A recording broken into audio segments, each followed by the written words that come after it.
Europe 1, il est 8h11, la suite du journal. Mathieu Béliard, Sonia Mabrouk. Et les grandes surfaces qui s'apprêtent à connaître l'un de leurs temps forts de l'année.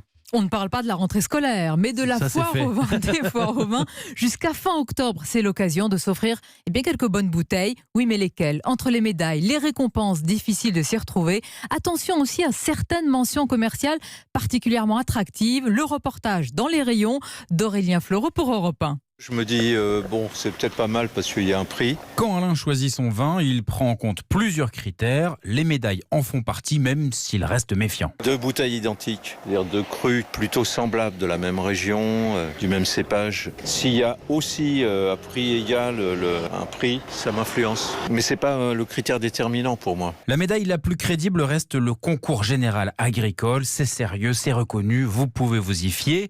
Et de manière générale, la répression des fraudes a fait le ménage ces dernières années dans les concours organisés en France.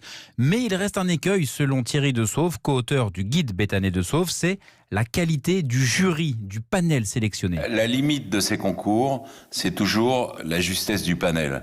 On a fait beaucoup d'expériences. Il suffit qu'il y ait un leader de table qui a une voix qui porte un peu plus haut que les autres pour que tout le monde le suive aveuglément, comme on goûte précisément à l'aveugle. Et ce leader de table, c'est pas forcément un dégustateur très fiable. Méfiez-vous également des mentions qui sont purement commerciales. Vieille vigne ou grand vin, par exemple. Ça peut être rassurant, mais ça n'a aucune valeur. Merci Aurélien Fleureau. Je rappelle que l'abus d'alcool est dangereux pour la santé, qu'il faut le consommer avec modération. Et je rappelle aussi que votre matinale, c'est dès 5h sur Europe 1. À 6h20, j'étais avec Francis Cabrel pour parler de son exploitation viticole, de ses bouteilles de vin à lui. Vous retrouvez ça sur europe1.fr. Et puis pour l'invité inattendu de demain, il faudra vous lever à 6h.